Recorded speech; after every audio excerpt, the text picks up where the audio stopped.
Hello and welcome to Under the Dome from Town Meeting TV. My name is Bobby Lucier. Thank you so much for joining us tonight. Under the Dome is Town Meeting TV's coverage of the Vermont legislature. In this series, we speak with legislators and advocates about the bills that are being considered in this legislative session and what they might mean for you and your neighbors. Tonight, we're focused on the Affordable Heat Act. This bill aims to affordably reduce greenhouse gas emissions that are generated from the heating of our homes and buildings. And to do that, this bill will require fossil fuel importers and fuel dealers in Vermont to either sell less fossil fuels and support households in installing heating systems that lead to less carbon emissions, or pay a fee into a fund that will support those transitions within the state. This approach was formed at the recommendation of the Vermont Climate Council, a body that includes heads of state agencies and legislative appointees, which was established by the Global Warming Solutions Act in 2021, a bill that was passed by overriding Governor Scott's veto, and that body informs Vermont's pathways to meeting its now mandatory emissions reductions goals. A version of this bill was introduced last year in the legislative session. It passed the House and Senate, but the governor vetoed that bill, citing uncertainty around the financial impacts of the bill on Vermont families, and the legislature's effort to override that veto fell short by just one vote in the House. This year, the bill again passed the House and Senate, slightly modified in a couple of ways, passed the House and Senate, and again was vetoed by Governor Scott just last week. And so now legislators are gearing up for another override vote sometime this week, probably.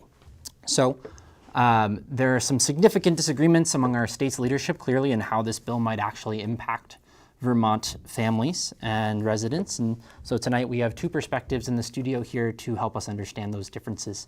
We're joined by Jared Duval from the Climate Council, Vermont Climate Council, as well as Matt Koda from the Vermont Fuel Dealers Association. Thank you both for joining us tonight. Thank you, Bobby. Thanks, Bobby. Awesome.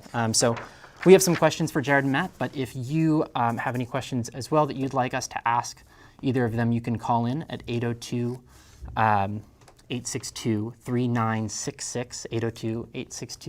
802-862-3966, and we will take your call and prioritize it and put it right on the air. But for now, we'll start with you, Jared. So you serve on the Climate Council, and that body recommended this approach to reducing emissions in the heating sector. So tell us what this bill will do in as simple of terms as you can, and then tell us why it's the approach that the Climate Council recommended. Great. So a lot of this comes back to the Global Warming Solutions Act, which was passed in 2020.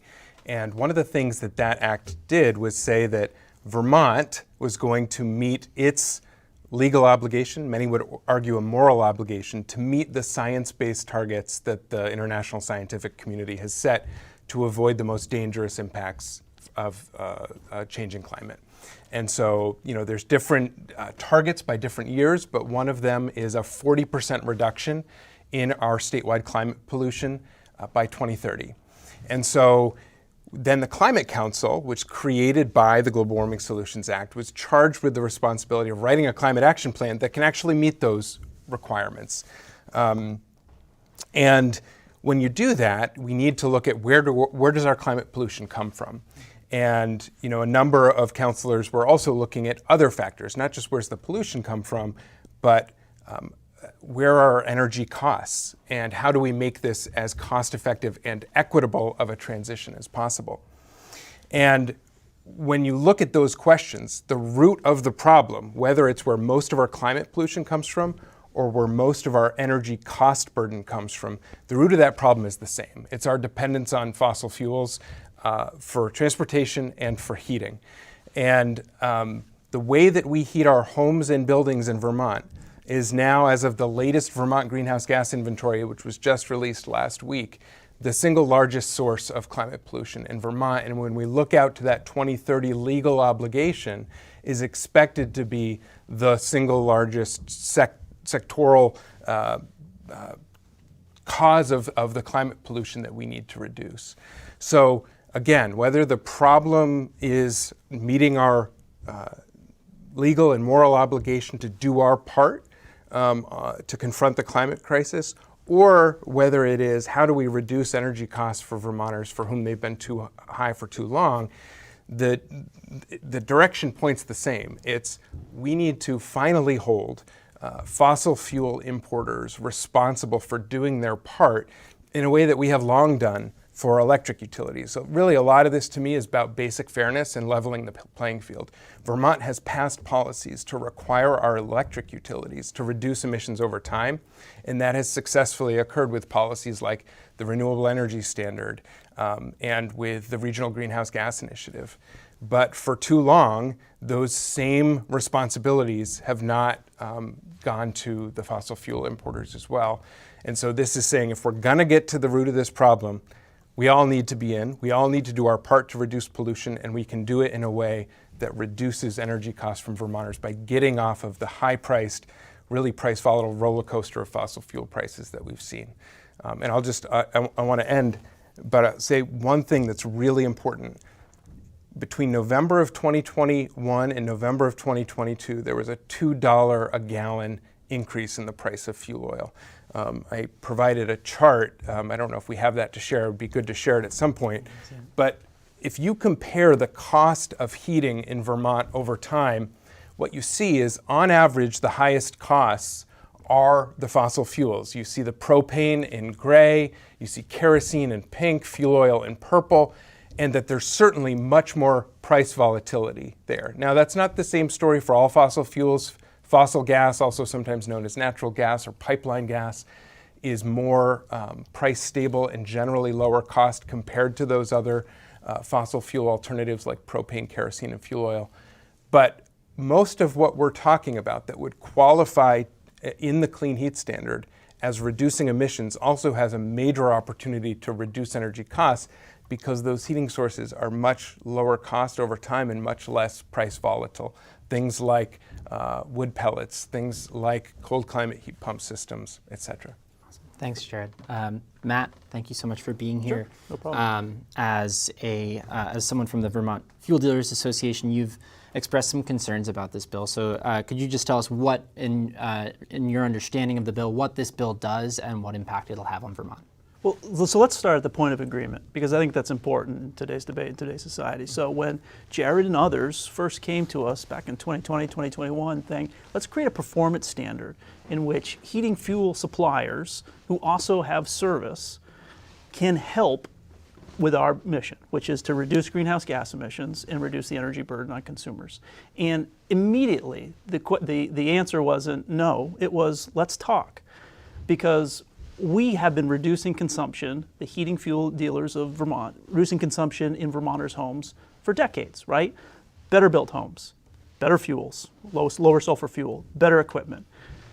Vermont's fuel suppliers can sell less to their customers. What they have to do is be able to provide a service. And so that's why this conversation about a performance standard was immediately something that we're interested in. Supplying customers with a lower carbon fuels, yes. Supplying customers with more efficient equipment, yes. That's something that we can do, something that we do. Many Vermont heating fuel companies are also in the service business. Most also install electric heat, cold climate heat pumps that provide air conditioning in the summer and also reduce the burden or the amount of heating oil or propane people burn in the wintertime. But they're really merging towards a whole home service provider model, which, yes, they still sell fossil fuels, but they may also sell biofuels. They may also sell wood pellets, and they also perform heating service.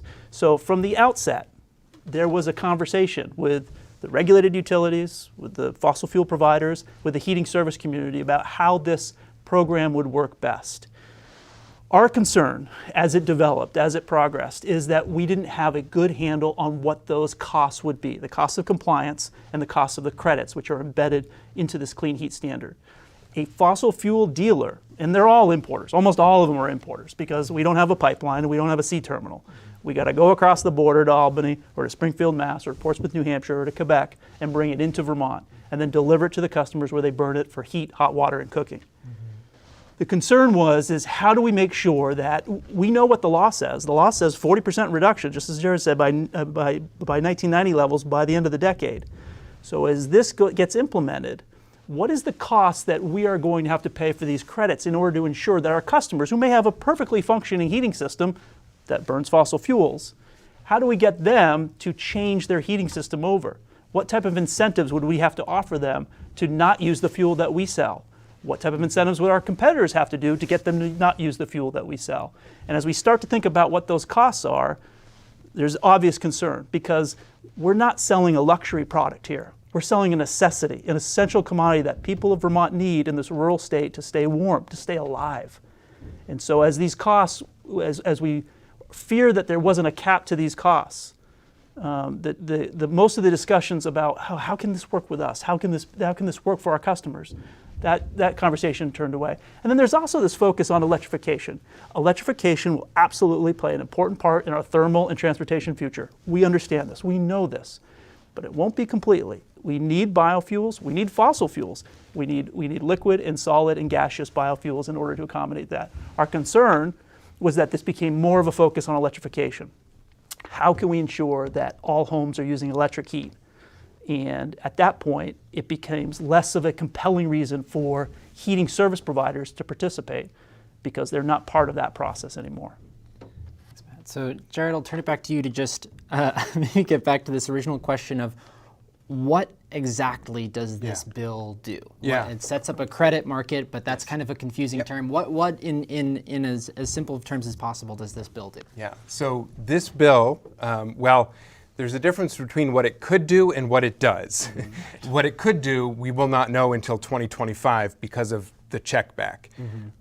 We know it will do, if the Senate and House override the governor's veto, it will begin a 2-year rulemaking process where the PUC will develop proposed rules that by January 1st of 2025 would have to go back to the legislature, go through a whole nother process of enactment through both chambers, House and Senate, and be signed, vetoed, overridden, whatever the end of the process would be. But so all this bill would do is start the process at the Public Utility Commission of gathering the information, beginning the public engagement and outreach, doing some of the studies, having fuel importers register with the PUC so we know how much fuel is coming into the state, so that the program could be stood up in 2025 if a future legislature decides to do that.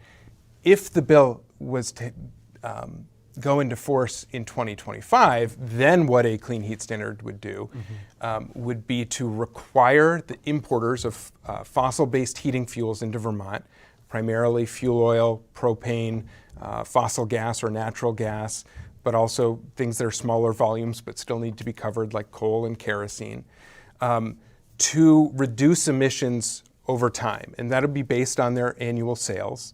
And the way in which that will be tracked is they can either directly provide services that reduce pollution, or they can contract with others and purchase the resulting clean heat credits from that activity. The bill envisions that there would be a statewide entity that would be what's called the default delivery agent to provide these clean heat services. A fossil fuel importer that doesn't want to do this work themselves or doesn't want to kind of independently contract with folks to provide these clean heat services, they can just work through whoever that entity will be. But what the goal is to do is to set up a market system that will achieve the most cost-effective way to achieve these emissions reductions, and give Vermonters options.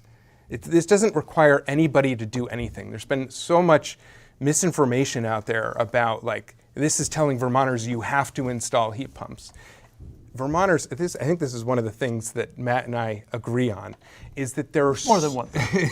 there are so many different situations in terms of different homes, different buildings, their current heating sources, and what opportunities are available to them. And I actually think another area of agreement that we have is that we don't want to see anybody dependent on a single heating source. In a climate like Vermont's, in this time of really needing climate resilience, we need to have backup sources of heat and supplemental heating sources. So this should not be a conversation about one solution.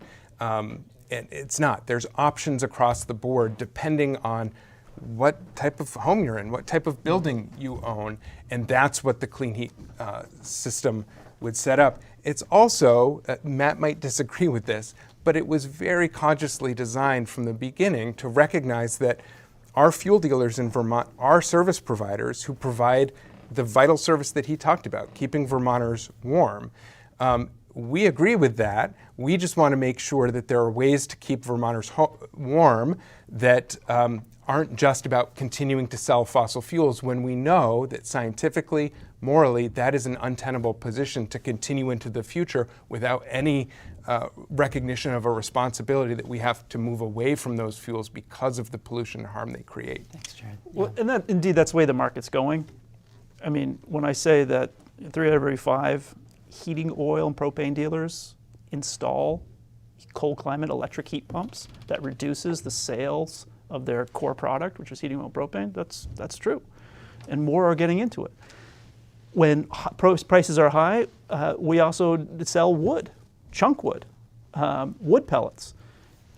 Vermonters, and I would say New Hampshire and Maine and upstate New York as well, whereas this might be odd for someone coming in from Florida or North Carolina or New Jersey to have more than one heating system, it's actually quite common in Vermont, particularly in these older homes that have gone through several different stages of HVAC systems. Maybe not in the newer neighborhoods of South Burlington and Williston and all, but you look at an older home, and we have an old building stock here. And some of the home might be weatherized. Some of it might not be. Some of it might, you might close off part of your home just because you can't keep it up to temperature. Some areas you might have a wood stove, but you also have a propane backup or heating oil backup. It's very common to have multiple heating systems, and a lot of these homes are hydronically heated, which means there's a boiler in the basement, right? There's a fire, it's heating water, that water's going through 3/4 inch copper pipes throughout the house. And because of that, they don't have ductwork, right? So these homes can't easily be modified to provide air conditioning, right? So you think about a furnace, which is blowing hot air that creates warmth. You also might have a compressor outside that's using that same ductwork to blow cold air in the summer. And what are we finding? People want to be comfortable in the summers that are increasingly warm. And so in order to get air conditioning, if they have a boiler and they don't have ductwork because they don't have a furnace, they're either using the old window rattlers that you can get at Walmart, or they're installing cold climate heat pumps. That's why our membership, the same heating oil truck drivers and heating equipment installers, are the ones that are doing a lion's share of the work and installing cold climate heat pumps. First as air conditioners, now as they become more advanced to provide warmth in the colder months as well. All right, so Matt, as you're familiar with some of the primary service providers that allow a lot of Vermonters to heat their homes, what do you anticipate the impact of this bill will be on the services that they provide? And Jared listed a few options that the heat service providers, fuel dealers will have to comply with a potential clean heat standard. What do you anticipate? What choices do you anticipate they'll make, and what options do you see that they'll have? Yeah, so what's interesting about our industry, and Jared has come to know it very well, is that it runs the gamut. We've got one truck operators, a cell phone and a truck and a fishing rod in the summertime, and that's all they do is they work their tail off in the wintertime. And we have large multinational corporations that also provide this service, and everything in between. And because of where we're situated in Vermont, in some areas it's quite simple. You have one terminal located in Vermont, in Burlington, right down on Flint Avenue, and you pick up there and you deliver to your customers in Chittenden County. But for the rest of Vermont, most of that fuel is coming in from other parts of the state. So for instance, if you're in Bennington County, all of your fuel is coming from the 12 different wholesale terminals that are in Albany. Every company there, from the largest propane provider to the smallest one truck operator, is pulling product right out of the terminal in Albany, where they have lots of choices and price choices for them.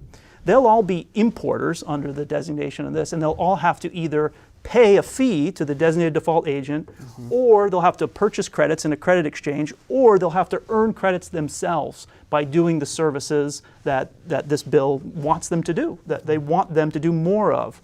Some will be able to adapt, some will not.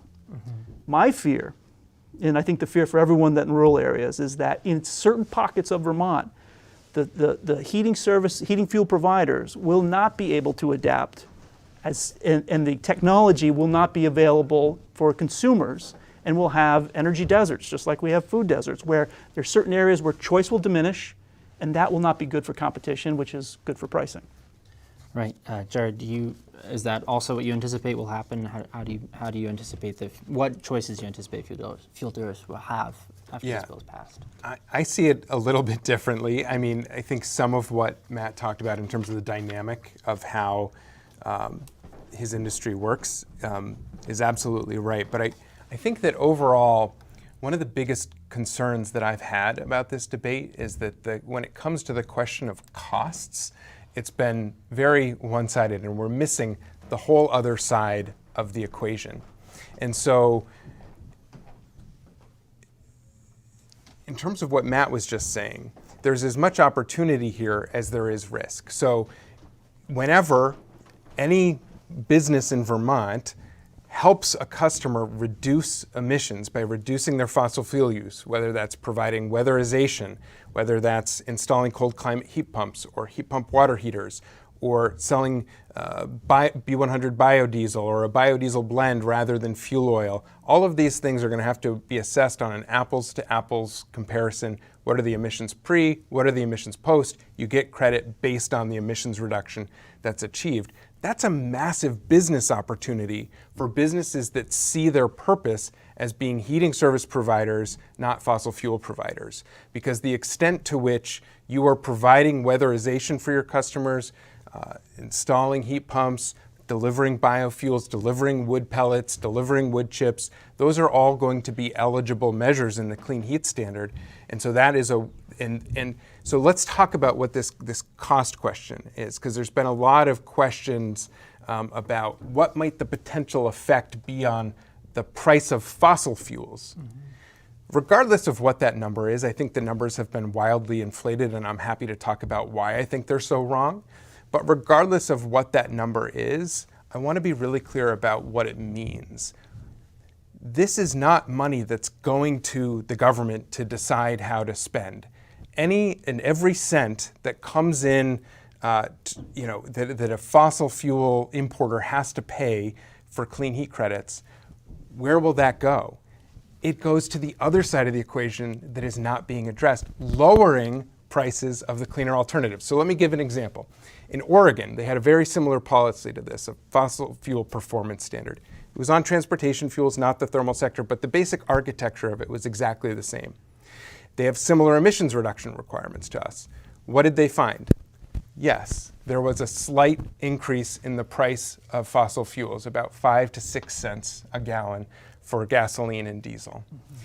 What they also found, though, is that the price of the cleaner alternatives went down dramatically, over 60 cents a gallon for biodiesel made from soybeans, over $1.16 a gallon for biodiesel from recycled restaurant oil. The price of electricity went down.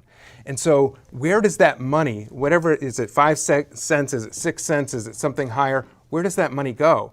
It's going to lower the prices of the cleaner alternatives so that people can get off of the fossil roller coaster, have more options to reduce their heating costs. And do you feel confident that, So that's the ideal. That's the ideal. But that's not necessarily true. So as of January 1 of 2023, if I am a heating fuel dealer and I blend biodiesel into my fuel, I've already sold it, I've got the receipt. If I'm a heating fuel dealer and I install a cold climate heat pump in a customer's home, no incentive, I provided the service, I've got the receipt. I have earned that credit. Customer didn't get a discount. Those credits do not, the discounts do not have to be passed on to the customer. And in an area where we have very few workforce, where we have supply chain problems, why would you discount to the customer? That's the fundamental question. Because this is a competitive market, and your consumers, whether they're homeowners, building owners, are going to have choices for who does a weatherization project or who installs their heat pump. And the ones that provide greater incentives to make it more economically attractive are going to do better in that market. There is a 6-month backlog to get service from your heating fuel company or from a heating service provider. There's a 3-month backlog. I'm just making. There could be a number of things that happen that if I'm a consumer and I want something to happen, I got to wait in line. We have a lack of workforce for weatherization. We have a lack of electricians that can hook these cold climate heat pumps up to the service board. We have a serious deficiency in terms of both truck drivers and in heating service and in licensed heating service technicians. I'd like to say that there is an enormous workforce and there's an enormous supply of all this equipment that's ready to go to it, and we just have to discount it in order to get it installed. But the reality is that's not where we're at. Do you anticipate that the workforce will grow and be supported by, or are you concerned in the way that Matt is about? I mean, I think that there certainly are workforce challenges in Vermont that need to be addressed.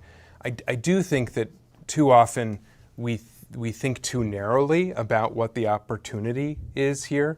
The folks who can be employed to do this work aren't just people who are currently unemployed, of which there are not many in Vermont. They are folks who are currently doing other jobs but are really well skilled, including a lot of the folks that Matt represents, that can do this work. There are folks who are underemployed in other sectors that can do this work. We have more people moving to Vermont. You know, I hear all the time about folks who really want a meaningful, well-paying career, and this meets both of these, whether you're doing an electrician, or whether you are, an HVAC technician, or whether you are doing weatherization services. There are real opportunities there. So I don't think that the existing nature of the market is fixed. I think that markets are dynamic, and that's why this was developed as a market-based program to try to achieve the most cost-effective, equitable ways to reduce emissions and send that signal that there's a real demand to increase this type of work, which hopefully many of Matt's members will do. Continue doing. And to any young people listening, you heard it from Jared Duvall, you heard it from Matt Cota, I think you heard it from Bill McKibben. We need electricians. Getting an electrician's license is incredibly valuable. It's also incredibly difficult. And ways that we can encourage both people merging from high school, people that are changing workforce, and those that have certain set of skills, such as the person that installs boilers and furnaces, to also then cross-train in order to do that work, is something that I will be focused on, and I know Jared will partner with us in trying to figure out how we can train this 21st century workforce that can do these clean heat measures. We don't have the workforce now.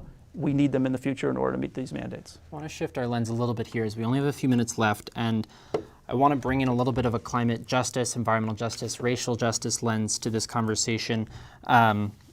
The conversation across the country about climate and environmental justice is demanding that climate solutions to be developed in collaboration and community with those most impacted by climate disaster and clean energy transition, especially Black and Indigenous people and other people of color. A letter from the Vermont Renew's BIPOC Advisory Council in 2021, which was written around the time that the Climate Council started its work, addressed state leaders to request that racial justice be centered in any climate solutions that are proposed, and that policies brought forth by BIPOC communities be prioritized and meaningfully reviewed. So, Jared, a question for you as a member of the Climate Council. Was this approach driven by BIPOC leaders? Is it developed alongside BIPOC communities?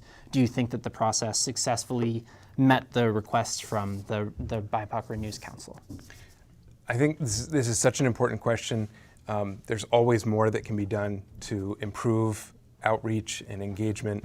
I do think that one of the things that was centered from the very beginning, because of the design of the Global Warming Solutions Act, is that the Climate Council has a Just Transitions subcommittee that has been looking at these issues throughout. And there are people of color who have been participating on the council and participating in the subcommittees. I think there's always a desire for more participation, right? But for me, this does go back to a climate justice reasoning, both in Vermont and nationally and globally, right? Because the folks who are at most risk both of climate impacts and are most exposed to high cost energy tend to be lower income people, tend to be communities of color. And so, Matt mentioned a little while ago that a lot of his members are already doing a lot of this work. So why is a law like this necessary?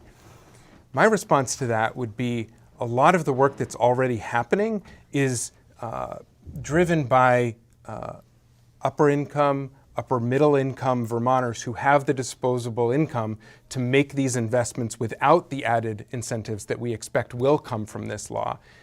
the thing that this law would do, for the first time, I believe, it certainly isn't the case with our renewable energy policy on the electricity side, is require that a progressive share of these clean heat services go to low and moderate income Vermonters. And that will likely add some cost of compliance because lower and moderate income Vermonters are going to require higher incentives to be able to do the work that we want to see. But if we don't do that, the status quo is going to be this divergence where the people who are able to reduce their energy costs are just the wealthy folks who are able to make these upfront investments. That's what this law was designed to avoid, was this energy injustice, this energy kind of to Vermont's, where we need to make sure that lower and moderate income Vermonters can take advantage of these energy solutions that can save them money over time as well, not just wealthier folks and the first adopters of a lot of this technology. Yeah. Matt, do you see any alternatives to this approach to, that better center racial or environmental justice? I think the description, just to tag off what Jared said, which is how do you focus not on those that have the most money and the most inclination to do this work, but how do you help those that that can least afford to take measures that reduce their energy burden. And I think we do see that in the transportation sector. So when we structure electric vehicle incentives, and not just electric vehicles, but high mileage vehicle incentives, there are adders for those who show that their income is below a certain amount. So I think that policy, in conjunction with any policies that we have that direct, and we've supported that for a very long time, since 1980. We've had a low-income weatherization program long before it became faddish, it became adopted by other states. We've funded that through a gross receipts tax and then a fuel tax on heating oil and propane, but also on electricity and natural gas and kerosene and coal. And that program is exactly like that, which is it directs the money towards those that can least afford the energy burden and helps them weatherize their homes. We had discussions about how to augment those programs, how to improve those programs to focus not just on weatherization, but other measures. I think those discussions will continue, but for the next 2 years, most of the debate will be outside the State House and inside the four walls of the Public Utility Commission as they design this program and figure out whether or not it is ready to fly in 2025. There are so many more questions that I would like to ask both of you, but we are already over time. So I'm just going to ask one more quick question, which is where do you suggest that people watching go to find more information about this bill and the impacts of this bill and the clean energy transition in Vermont? And I'll start with you, Jared.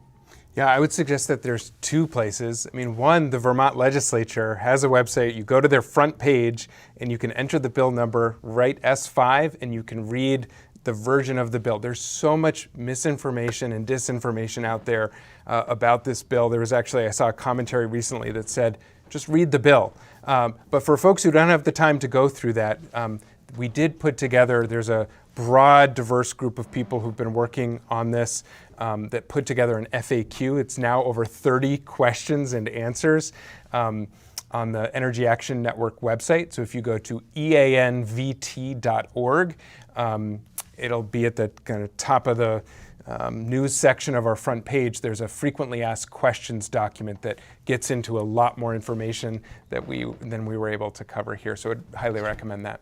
Yeah, and I always recommend people go to vermontfuel.com, vermontfuel.com, where they can find their fuel dealer, they can find a heating service provider, and they can learn more about what they can do to save energy and save money. Great. Matt, Jared, thank you both so much for joining us tonight. Thank you, Bobby. Thanks, Bobby. And that's all for this episode of Under the Dome. So thank you for watching. Under the Dome will continue through and beyond the end of the legislative session, connecting you with your representatives in Montpelier. And you can find this program and others on our website, ch17.tv, or on our Town Meeting TV YouTube channel. Thanks for watching and sharing. Under the Dome from Town Meeting TV. Have a great night.